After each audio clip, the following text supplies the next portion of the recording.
Bonjour à tous. Donc c'est une joie pour moi d'être avec vous ce matin. J'étais déjà venu une première fois, mais c'est une joie de revenir pour apporter un second message.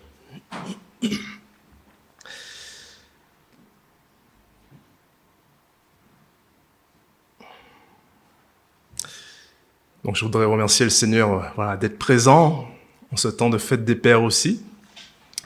L'Église aussi un temps de rafraîchissement et nous venons nous souvenir aussi de ce que Dieu a fait. Car lui, il est le Père par excellence. Il est le Père qui nous aime. Le Père qui est venu nous chercher. Le Père qui nous a aimés avant même que nous l'aimions. David, prophétisant, disait que dans le ventre de sa mère, déjà, Dieu le connaissait. Avant même qu'il soit conçu, Dieu avait des projets pour lui. Et je pense qu'il en est de même pour nous aussi. Si le Seigneur nous a permis de venir ici ce matin, c'est que le Seigneur a aussi des projets pour nous, des projets de vie, des projets d'espérance. Et c'est ce que je vous propose aussi de voir ensemble ce matin.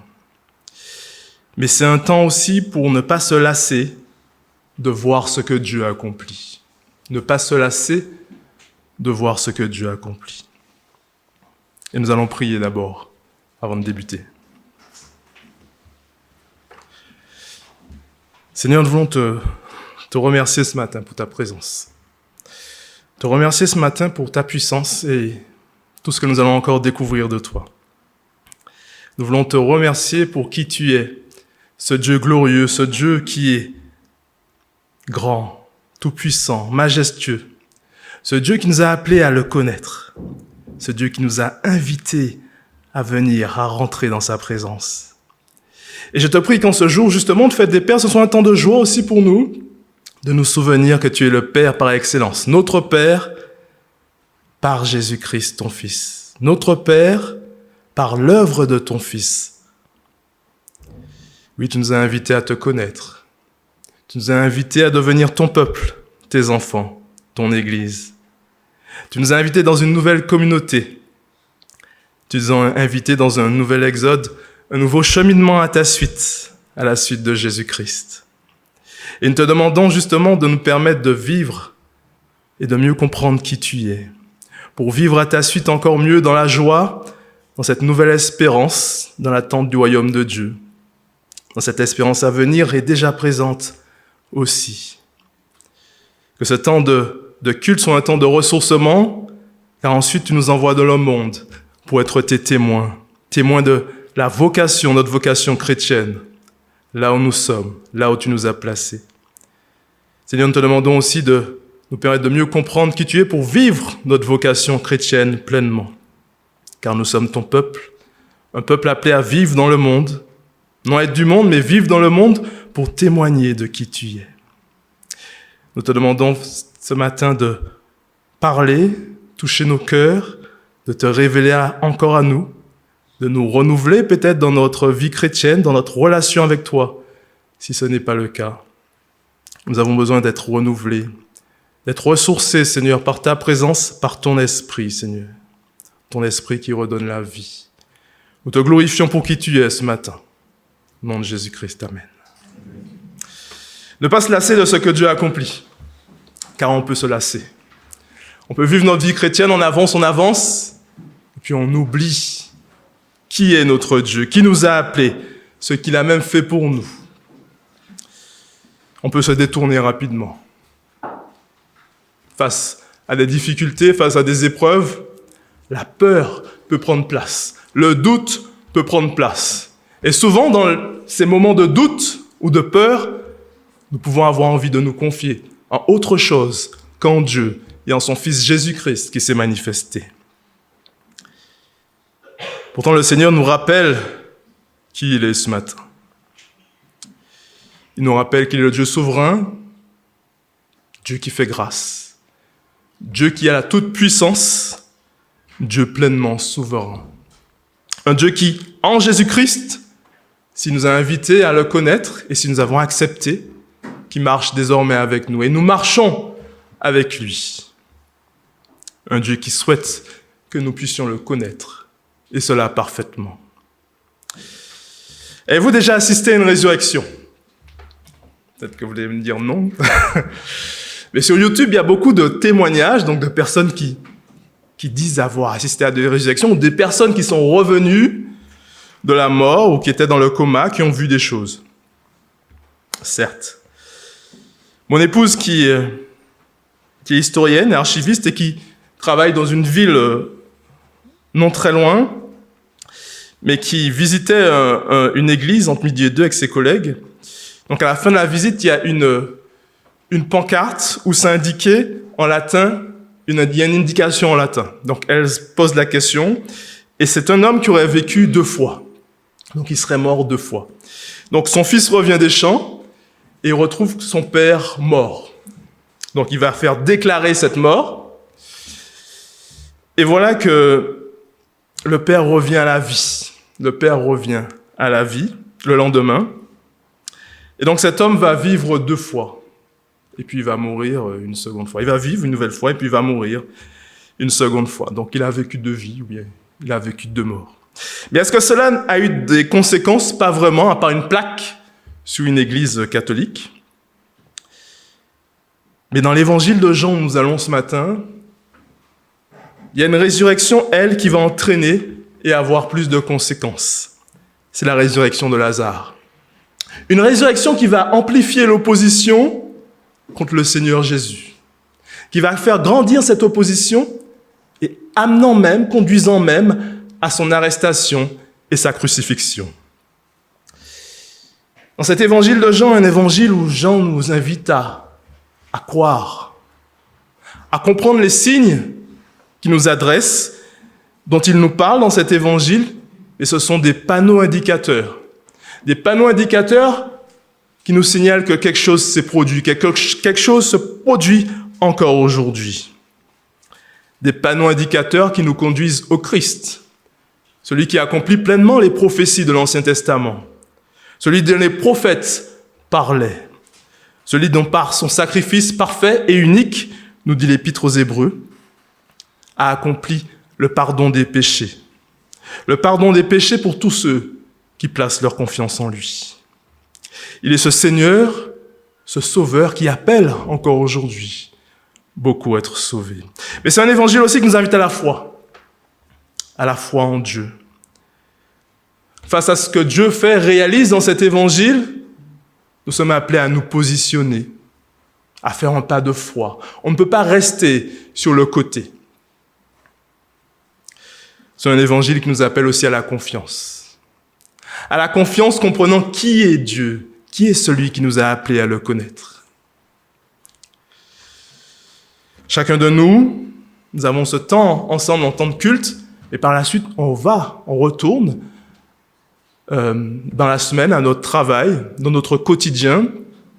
Et la vie chrétienne est un tout. Tout ce que nous allons faire est spirituel pour Dieu. Il n'y a pas le temps de culte, et puis après je retourne à ma vie. Non, tout est spirituel. Je viens, je suis édifié dans l'église. C'est un temps de renouvellement pour redécouvrir mon Dieu. Ou repartir avec un nouveau souffle à sa suite pour vivre dans le monde ma vocation de chrétien. Et si je passe à côté de ça, je passe à côté de ce à quoi Dieu m'appelle. Ainsi, nous allons lire ce passage dans Jean chapitre 11, des versets 45 à 53. En voyant ce que Jésus avait fait, beaucoup de ceux qui étaient venus auprès de Marie crurent en lui. Quelques-uns cependant s'en allèrent trouver les pharisiens et leur rapportèrent ce que Jésus avait fait. Alors, les chefs des prêtres et les pharisiens convoquèrent le grand conseil. « Qu'allons-nous faire ?» disaient-ils. « Cet homme accomplit trop de signes miraculeux. Si nous le laissons faire de la sorte, tout le monde va croire en lui. »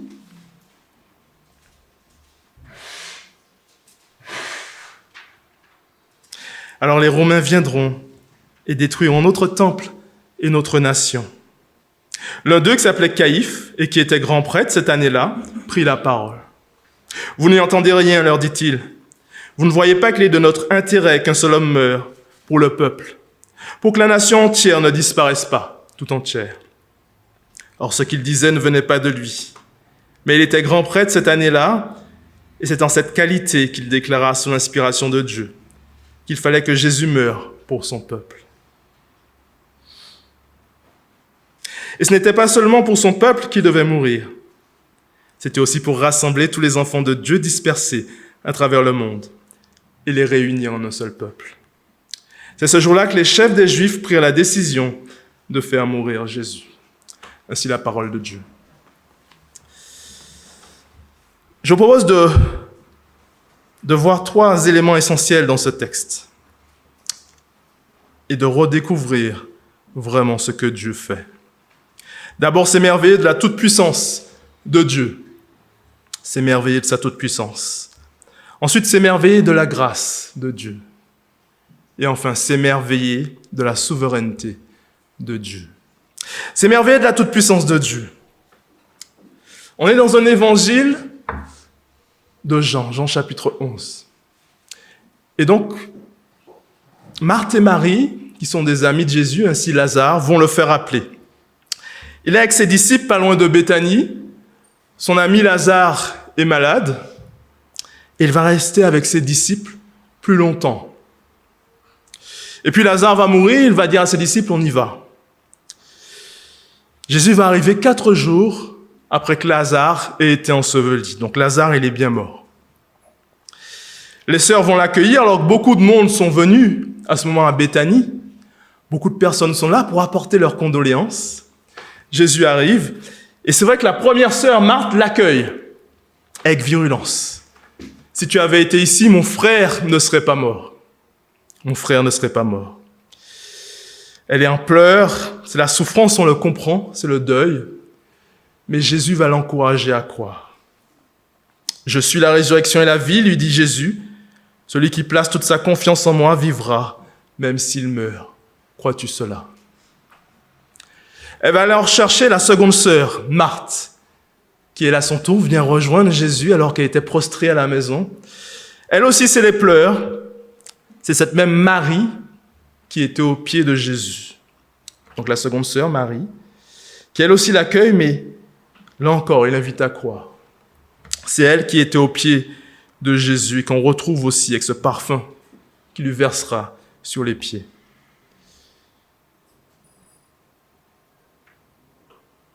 On avance, Jésus se rend au tombeau. Plusieurs personnes sont présentes et vont suivre Marie au tombeau. Il fait enlever la pierre, il prie, il remercie le Père, et voilà qu'il prie et indique à Lazare de sortir. Lazare sort, on le délie de ses bandes, il est ressuscité. Ça, c'est une vraie résurrection. Et il y a des témoins.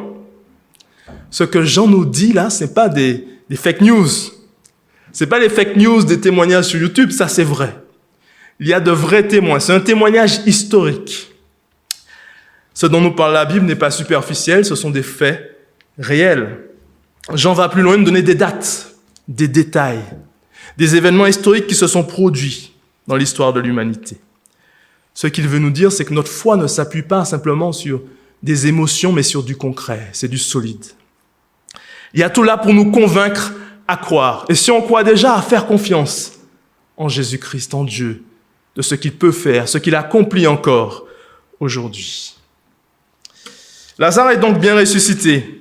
Mais là, on va s'intéresser à ce qui se produit après. Il y a une opposition qui va grandir. Mais face à cette résurrection, il y a 2 réactions. La première, il y a ceux qui voient et qui croient. Ceux qui voient, qui croient. Ils prenaient une direction, ils allaient dans un sens, et puis ils ont fait demi-tour, ou changé d'orientation complètement. Dieu a opéré une œuvre dans le cœur. Quelquefois, on ne voit pas ce que Dieu fait, mais Dieu a opéré une œuvre dans le cœur. La parole, l'œuvre du Seigneur a agi. Donc, ils ont changé d'orientation, se sont détournés de leur péché pour venir à Dieu. Et Dieu nous appelle encore ce matin, si nous ne le connaissons pas, Jésus-Christ, à nous détourner dans notre orientation pour revenir à Dieu, comprendre qui il est, ce qu'il nous offre. De l'autre côté, totalement opposé, il y a ceux qui voient. mais qui ne croient pas. Et ils ne croient pas tellement qu'ils vont s'éloigner pour aller indiquer au chef religieux qu'il s'est produit quelque chose là à Béthanie. Deux directions opposées. Ceux qui voient, ceux qui croient. Ceux qui voient, mais ceux qui s'endurcissent et qui s'endurcissent jusqu'à un point de non-retour. Et le but de Jean est que nous ne soyons pas de ceux qui s'endurcissent jusqu'au point du non-retour. Si Dieu t'appelle aujourd'hui, crois. Entends sa voix et fais un pas de foi. Deux directions opposées. Et souvent, c'est ce qui se passe aussi. Quand l'évangile avance, l'opposition aussi peut grandir. En tant que chrétiens, nous pouvons aussi nous retrouver au travail. On a des bonnes relations avec nos collègues. Ça se passe bien. Et puis on commence à parler de Jésus-Christ. Et là, les choses se tendent. Ça commence à être crispé. Oui, quand l'évangile avance, l'opposition aussi grandit. Mais le Seigneur nous rappelle que lui, il connaît les cœurs. On le voit. Certains vont peut-être, oui, il y a l'opposition, mais peut-être que dans notre témoignage de vie, dans nos paroles, certains vont peut-être croire. On ne sait pas ce qui se passe dans le cœur. Oui, d'autres vont s'endurcir. Vu qu'on ne sait pas ce qui se passe dans le cœur, tu ne sais pas ce qui se produit dans le cœur de ton collègue, dans ta famille, dans ton mariage. Toi, proclame le Seigneur par ta vie. Proclame-le par ta bouche et laisse le Seigneur agir pour le reste. Dieu, lui, sait ce qui se passe dans les cœurs. Et lui, il se chargera de l'opposition. L'ONG Porte Ouverte nous parle des 380 millions de chrétiens exposés à la persécution et aux discriminations. Des témoignages de ceux qui viennent de loin, de ceux qui adoraient des idoles, d'autres dieux, bouddhisme, hindouisme, islam, et qui ont connu Dieu. Dieu s'est fait connaître à eux. Ils étaient loin pourtant. Ils ne sont pas venus d'un pays chrétien, et pourtant Dieu les a touchés. Nous ne savons pas comment Dieu agit dans les cœurs, mais par peut-être une simple parole, voilà ce que Dieu a fait pour moi. Voilà d'où Dieu m'a tiré. Voilà qui il est pour moi. De simples paroles, peut-être, peuvent toucher les cœurs de ceux qui nous entourent. Des personnes qui, à cause de leur foi, donc, dans ces pays persécutés, en Asie centrale, par exemple, une femme qui s'est convertie avec sa fille, et désormais qui la persécute sa propre famille. Mais peut-être que cette famille sera aussi touchée par la suite. On ne sait pas. Ensuite, un homme qui parce qu'il a participé à un groupe de maison, et désormais au Laos, il a eu 10 jours de prison, et on l'a même interrogé pour savoir qui l'avait évangélisé. Ou encore, désormais, un couple en Indonésie, qui, eux, doivent changer de logement après logement, parce que désormais, à chaque fois qu'on apprend qu'ils sont chrétiens, oui, on les chasse de leur logement. Et pourtant, ils disent quelque chose d'intéressant, ce couple que j'ai retenu. Dieu nous a choisis. Nous sommes précieux à ses yeux. La vie ne tourne plus autour des choses matérielles. La vie est certes difficile, mais Dieu nous fortifie et nous donne toujours ce dont nous avons besoin. Aujourd'hui, nous vivons, nous, dans un pays où nous pouvons venir, comme ce matin, exercer notre foi, vivre ce temps de culte. Mais qu'en sera-t-il demain? Si demain, il y a l'opposition, la persécution, est-ce que nous pourrons dire comme ce couple? Dieu prend soin de nous. Dieu nous fortifie et nous donne ce dont nous avons besoin. L'apôtre Pierre s'adressait à des églises qui vivaient la persécution. En la première épître de Pierre, chapitre 1, versets 3 à 4. « Béni soit le Dieu, le Père de notre Seigneur Jésus-Christ, dans sa grande compassion, nous a fait naître à une vie nouvelle, pour nous donner une espérance vivante par la résurrection de Jésus-Christ. Car il a préparé pour nous un héritage qui ne peut ni se détruire, ni se corrompre, ni nous être enlevé. » Voilà quelle est l'espérance du chrétien. Oui, il y a l'opposition, mais Dieu nous a donné bien mieux. Dieu nous a donné bien mieux. Et aujourd'hui, il nous appelle à proclamer ce qu'il a fait pour nous. Là où il nous a tirés, là où nous étions, là où il s'est révélé à nous. Il nous a offert une espérance qui ne peut ni nous être enlevée, ni se tarir, ni se corrompre. Ainsi, on voit toute la puissance de Dieu dans cette première partie de ce passage ce matin. Et c'est le même Dieu qui se révèle dans cet évangile de Jean, et le même Dieu qui n'a pas changé aujourd'hui.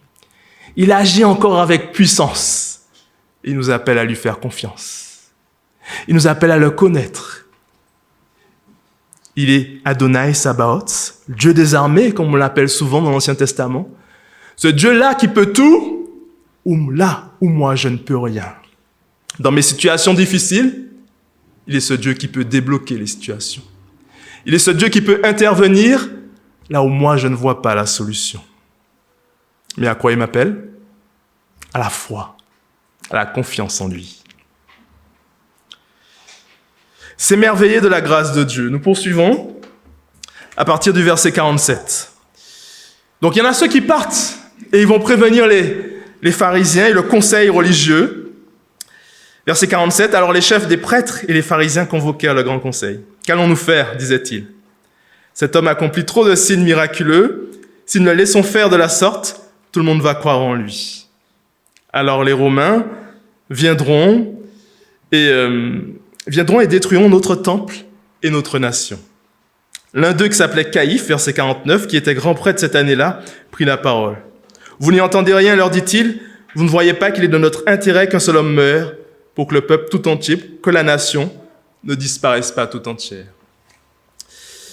Donc voilà qu'il y a un peu un remue-ménage ici, là. Certains partent et ils s'éloignent, ils s'endurcissent, ils vont prévenir le conseil religieux. Et ceux-ci se réunissent rapidement. Ce Jésus fait trop de signes miraculeux. Jean ne nous parle pas de miracles dans cet évangile, mais ce sont des signes, comme je l'ai dit, des panneaux indicateurs. Et il en fait trop. Il faut le faire taire. Il y a une vraie réalité, une vraie inquiétude ici du Sanhédrin. Le Sanhédrin était composé de 70 membres, donc. Donc il y a le grand prêtre Caïphe qui est là à l'époque. Et puis aussi des Sadducéens, des Esséniens, des pharisiens, mais principalement aussi pharisiens qui sont plutôt des scribes, et puis les Sadducéens qui sont des prêtres, et puis aussi une autre partie qui sont des anciens, une classe aristocrate avec une théologie diverse.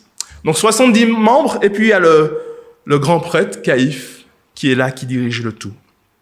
Il avait été lui-même nommé par Valerius Gracchus, un préfet romain, en l'an 16, et va exercer sa fonction jusqu'en l'an 36. Mais voilà, souvent quand on lit les évangiles, je ne vais pas dire qu'on peut le lire d'une manière un peu naïve, mais on se dit, il y a les bons et les méchants. Voilà. Non. Les pharisiens, ils sont méchants, et puis il y a les bons, ceux qui vont croire. Mais les pharisiens, il faut se souvenir que c'est un parti qui est monté depuis Esdras. Quand le peuple est revenu d'exil, les pharisiens ont été utiles, ont été un outil aussi pour revenir à la parole de Dieu. Un outil aussi pour faire revenir le peuple au commandement de Dieu. Bien sûr, ils se sont égarés, ils sont allés trop loin, ils ont rajouté des commandements à ce que Dieu avait dit. Mais à la base, le but était de faire revenir le peuple et de le laisser attaché à Dieu. Mais on pensait aussi qu'ils se sont éloignés, malgré tout. Mais il y a une vraie inquiétude ici.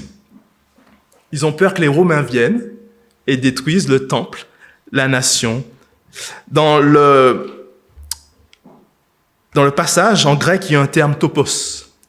On ne sait pas exactement ce qu'ils ont peur que les Romains viennent détruire. Est-ce que c'est le temple, la nation, ou bien la ville? Mais on peut penser à tout. Que les Romains viennent détruire la ville, le temple, la nation, le lieu saint. Donc il y a une vraie inquiétude que les Romains les renversent. Et c'est vrai que les Romains pourraient entendre parler d'une opposition et se dire que faire taire cette opposition. Donc l'inquiétude est normale. Mais de l'autre côté, l'apôtre Jean aussi nous dira aussi qu'il n'est pas naïf. Il sait aussi que c'est leur intérêt qu'il voulait conserver. Mais voilà des gens vraiment qui ont entendu parler d'une résurrection. Je ne sais pas vous, mais j'entends parler d'une résurrection, au moins je fais des recherches. Mais là, ce n'est pas le cas. Ils restent dans leur endurcissement. Le grand prêtre Caïphe va faire même taire cette foule qui s'agite, ce grand conseil qui s'agite, les discussions qui vont bon train. Vous ne voyez pas qu'il est de notre intérêt qu'un seul homme meure, plutôt que la nation tout entière ne disparaisse. Caïphe, il est vif, il tranche, il faut terminer. Un homme doit mourir plutôt que la nation et le peuple. Voilà des hommes finalement il y avait ceux qui s'éloignaient dans leur endurcissement, mais il y a des hommes aussi, qui s'endurcissent encore plus. Ils ont vu tout au long de cet évangile, ils ont été témoins de signes prodigieux. Il y a eu même des témoins qui leur ont rapporté ce qu'ils ont vu. Et pourtant, pas de recherche, pas d'enquête. Ce qui les inquiète, c'est leur position. On peut croire que cet évangile ne concerne que ces hommes. Mais cet endurcissement concerne aussi tous les hommes séparés de Dieu. C'est la condition de tout homme séparé de Dieu. Des hommes qui sont dans leur endurcissement, dans leurs ténèbres. Et si Dieu ne vient pas les chercher là où ils se trouvent, alors c'est la fin. C'est là que l'incarnation de Jésus-Christ prend tout son sens. Il est celui qui vient nous chercher, nous rejoindre dans notre réalité, dans l'histoire de l'humanité, dans notre environnement, dans notre condition de vie, dans nos ténèbres, dans notre endurcissement. Il est celui qui vient nous rejoindre dans notre histoire perturbée, dans notre vécu peut-être cassé. Il est celui qui vient nous tendre une main de sortie, peut-être là où nous ne voyons pas la sortie. L'incarnation du Fils prend tout son sens. En Éphésiens chapitre 2, versets 3 et 5, il nous est dit, nous aussi, nous faisions autrefois tous partie de ces hommes. Il est créé une église, mais aussi à des chrétiens, des gens qui ont pris position pour Christ. Nous vivions selon nos mauvais désirs d'hommes livrés à eux-mêmes, et nous accomplissions tout ce que notre corps et notre esprit nous poussaient à faire. Aussi étions-nous par nature voués à la colère de Dieu comme le reste des hommes. Mais Dieu est riche en bonté. Aussi, à cause du grand amour dont il nous a aimés, alors que nous étions morts à cause de nos fautes, il nous a fait revivre les uns avec les autres. C'est par la grâce que vous êtes sauvés. C'est par la grâce que nous sommes sauvés.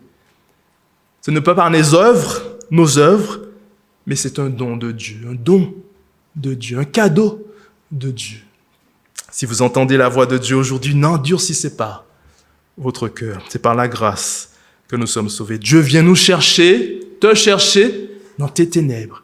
Il est celui qui est venu te ramener à lui pour que tu puisses le connaître, l'adorer. Est-ce que nous sommes conscients de cela ce matin? Est-ce que nous émerveillons encore de la grâce de Dieu, de ce qu'il a fait pour nous, pour nos vies?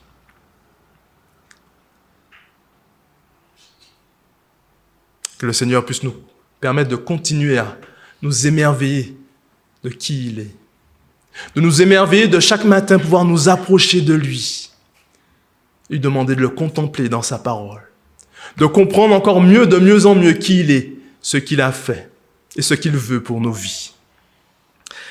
S'émerveiller de la souveraineté de Dieu sera mon dernier point. On l'a dit. Caïphe, lui, il est tranchant. Il vaut mieux qu'un seul homme meure pour le bien de tout le peuple. Alors l'apôtre Jean ici va faire 2 commentaires. Alors il stoppe le dialogue et puis il arrive le récit et puis il arrive ici à 2 commentaires. À partir du verset 51, il nous est dit « Or ce qu'il disait là ne venait pas de lui, mais il était grand prêtre cette année-là, et c'est en cette qualité qu'il déclara sous l'inspiration de Dieu qu'il fallait que Jésus meure pour son peuple. » Premier commentaire. Et le second, verset 52, « Et ce n'était pas seulement pour son peuple qu'il devait mourir, c'était aussi pour rassembler tous les enfants de Dieu dispersés à travers le monde et les réunir en un seul peuple. » Alors, 2 commentaires, on se dit pourquoi? Mais l'apôtre Jean veut nous montrer que oui, il y a quelque chose qui se passe, se produit à ce moment-là, à Jérusalem. Et on peut se dire, oui, les hommes complotent. Ils font des projets. Mais Jean, lui, il nous dit ce qui est, c'est que Dieu, lui, il est souverain. Il reste souverain sur les événements qui se produisent et il déroule son plan. Il reste au contrôle. Caïphe est grand prêtre. Oui, il prophétise. Et souvent, les Juifs pensaient qu'en sa qualité de grand prêtre, le grand prêtre pouvait prophétiser, annoncer une parole de la part de Dieu. Mais ce que Jean nous dit, c'est qu'en fait, c'est le plan de Dieu qui se réalise à ce moment. Dieu reste au contrôle. Les hommes tranchent, ils font des projets, ils ont l'impression qu'ils contrôlent les choses. Mais notre Dieu, lui, est celui vraiment qui conduit son plan. Et c'est ironique, en fait. Plein de complots, plein de choses. On ne comprend pas, mais Dieu, lui, comprend ce qui se passe. C'est vraiment une invitation à faire confiance à Dieu. Peut-être qu'à mon travail, je ne comprends pas. Il y a des choses qui se passent, on dit des choses derrière mon dos. Je ne maîtrise pas les événements, mais Dieu, lui, il sait. Et il m'appelle à lui faire confiance. Peut-être dans mon mariage aussi, il y a des choses qui ne vont pas. Peut-être qu'il y a des choses que je dois changer. Dans la discussion avec mon épouse, peut-être que la communication ne passe pas. Peut-être qu'il y a des choses à changer aussi, des deux côtés. Je peux aussi me tourner vers Dieu et lui faire confiance. De lui demander de me montrer ce qu'il y a à changer en moi.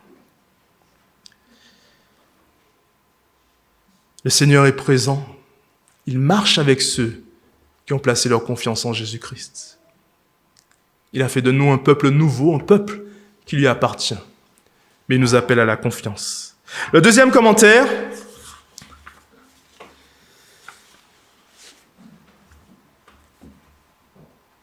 c'est que ce n'est pas simplement pour son peuple que Jésus devait mourir, mais c'était aussi pour rassembler les enfants de Dieu dispersés, les réunir en un seul corps. Donc, l'apôtre Jean est lucide sur ce que Dieu fait.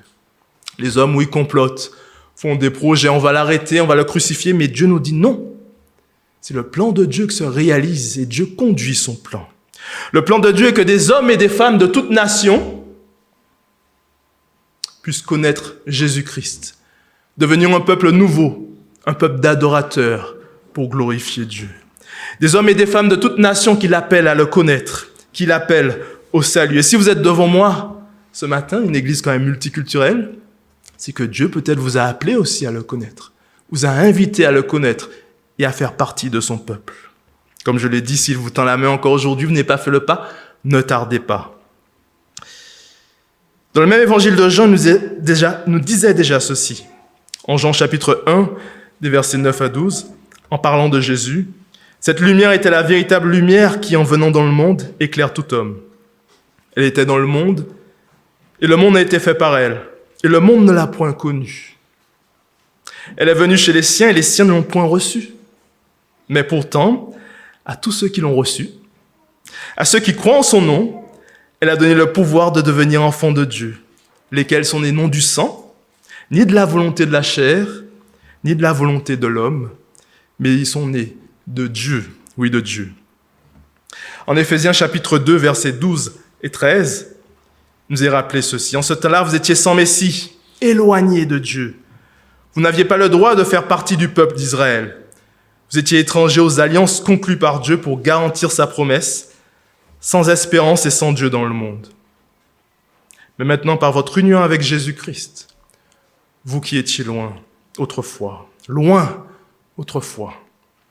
êtes devenus proches grâce au sacrifice du Christ. » Et je pourrais citer d'autres versets, il y en a plein. Jean chapitre 10, verset 16, « J'ai encore d'autres brebis qui ne sont pas de cet enclos. Celles-là aussi, il faut que je les amène, elles écouteront ma voix. Et ainsi, il n'y aura plus qu'un seul troupeau avec un seul berger. » Ou encore 1 Jean chapitre 2, 2, « Car il a expié nos péchés, pas seulement les nôtres, mais aussi ceux des gens du monde entier. » Et enfin Jean 12, 32, « Et moi, quand j'aurai été élevé au-dessus de la terre, j'attirerai tout homme à moi. » On voit donc la volonté de Dieu telle qu'elle est, mais c'est une volonté qui demeure. La volonté de Dieu d'attirer des hommes et des femmes de toute nation à lui n'a pas changé. Le plan de Dieu demeure encore aujourd'hui. Et ce que Dieu veut, c'est que nous soyons participants à son plan. Alors je vais dire quelque chose, Dieu ne nous a pas sauvés pour rester assis sur les bancs d'une église.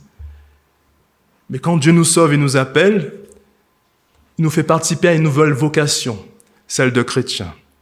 Des hommes et des femmes qu'il rachète, qu'il sauve, qu'il édifie dans son église par la parole, par les ministères différents, mais qu'il envoie aussi dans le monde, dans le travail, dans les associations, dans les différents clubs sportifs pour témoigner de sa gloire.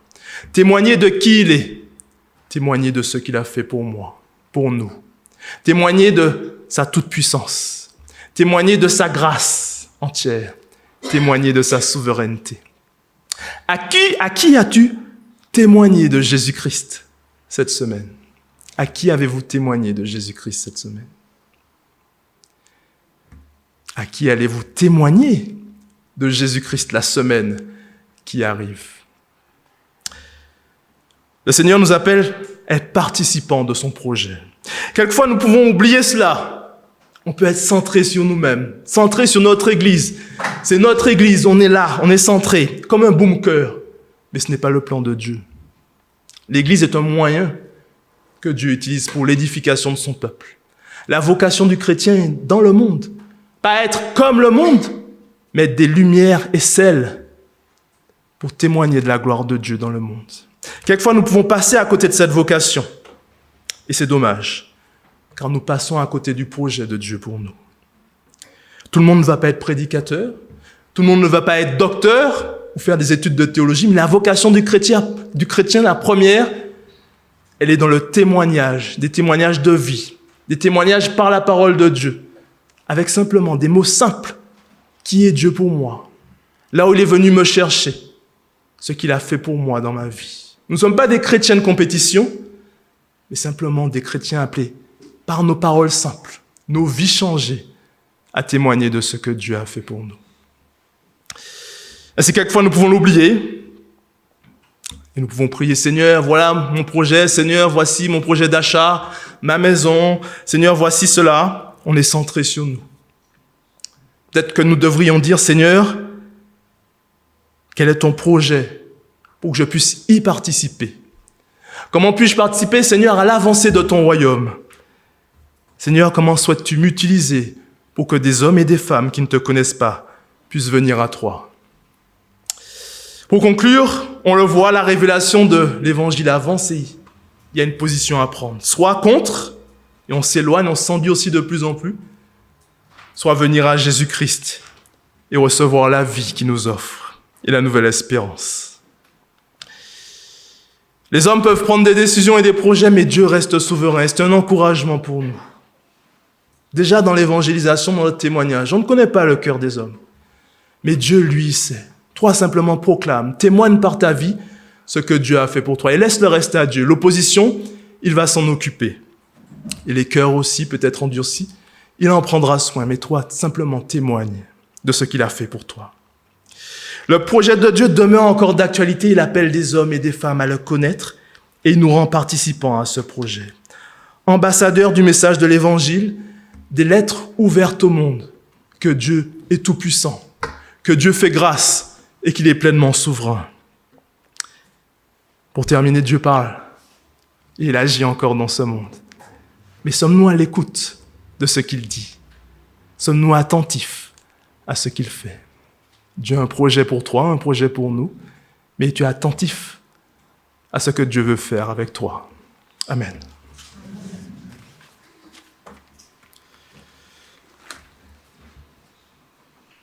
Je vous propose de prendre un temps dans le silence, puis je laisserai la place à Philippe. Pendant un temps de recueillement, plaçons-nous devant Dieu.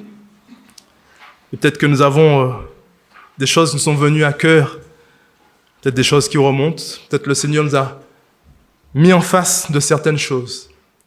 Voilà. Qui puissent nous parler, qui puissent nous redonner aussi une flamme aussi pour notre témoignage. Qui puisse nous donner aussi, nous rassurer qu'il nous aime. Nous rassurer aussi qu'il marche avec nous, qu'il sera présent pour cette semaine. Prenons un temps dans le silence.